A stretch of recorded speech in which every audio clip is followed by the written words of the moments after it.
Hey everyone, Pastor Chris here. Welcome to the Poolside Chat. Hey, I had said that I'm not going to answer questions until after the Christmas season, after New Year, because I was going to talk about Christmas and Advent and the celebrations. But I've got a question that's relevant. It's on Hanukkah. There was this awful massacre of Jews in Sydney, Australia, Bondi Beach, on the first day of Hanukkah. Somebody asked me, what is Hanukkah? I mean, you see the menorahs, you see the 9 candles, but what is it? And great question, Hanukkah. And for my Jewish friends, please correct me if I'm wrong, but this is my understanding of Hanukkah. Goes back to Jewish history, it goes back to study. So that's where it comes from. Hanukkah is found in the book of Maccabees. It's not part of the Protestant Bible. So it talks about Jewish history. So back in the 2nd century BC, Judah, Israel, was ruled by the Ptolemy Empire, part of the Egyptian Empire. The Seleucids, the Syrians, came under Antiochus Epiphanes the Great and kicked out the Ptolemies and took over Judah as a suzerainty, a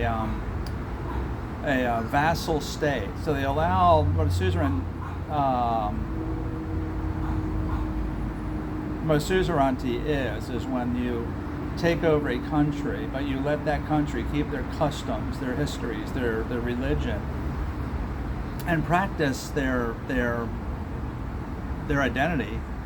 But in matters of diplomacy and war and international relations, you would fall under the conqueror, who in this case was the Seleucids.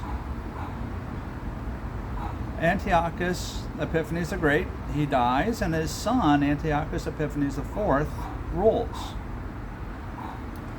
Don't know why. Some people say there was a civil war between the traditional Jews and the Hellenized Jews, the Hellenistic Jews. They wanted to follow Greek culture, Greek customs, and the traditional Jews did not. So there was a civil war, there was revolution, whatever it was. Antiochus Epiphanes IV comes in, conquers Judah very violently, suppresses the people and lets them, they're no longer allowed to practice their religion, they're no longer allowed to get circumcised, and they're no longer allowed to sacrifice and worship in the temple.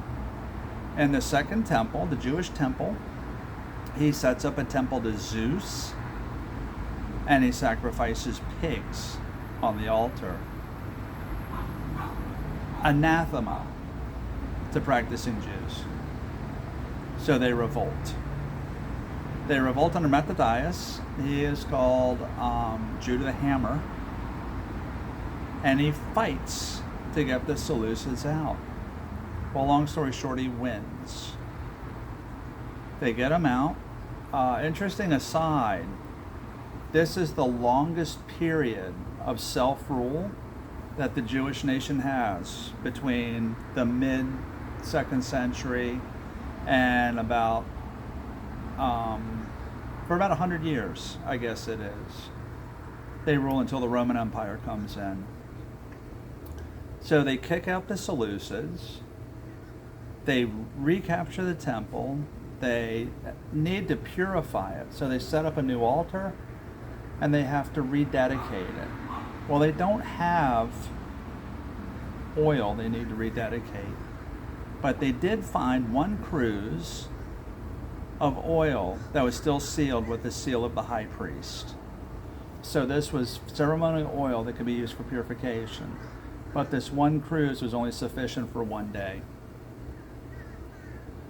So instead of one day, they keep going back, and it lasts for 8 days. It's a miracle.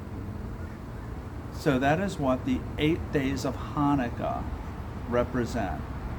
It represents the rededication of the temple that was defiled by Antiochus Epiphanes IV when he took over and conquered Jerusalem. And interestingly enough, Psalm 30 is often cited during the first celebration. But it is a celebration, it's a reflection of miracles.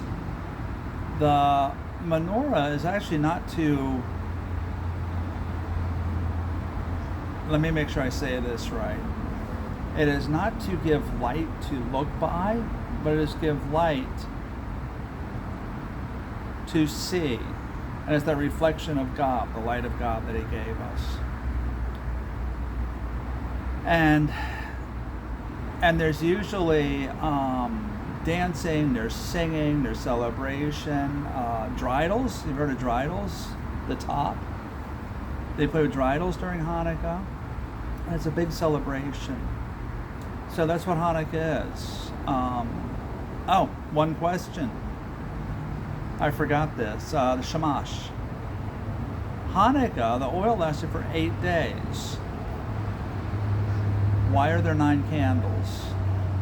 Well, the candle in the middle is the candle that is used to light the Hanukkah candles, called the shamash. It's the one that's not part of Hanukkah remembrance, but it's used to light the remembrance candles. So that's why 9. And that's the story of Hanukkah. So we know this because with the Jewish community, we celebrate with them. We don't practice Hanukkah. We recognize Christmas, but since it is a Christmas time, remember, Jesus and our Christianity came out of Judaism. So let's remember, honor, respect the celebration of Hanukkah. And tonight is day 4. So for my Jewish friends out there listening, happy Hanukkah. Glad you're here, and I'm glad all of you are here with me. So I hope that answers your question.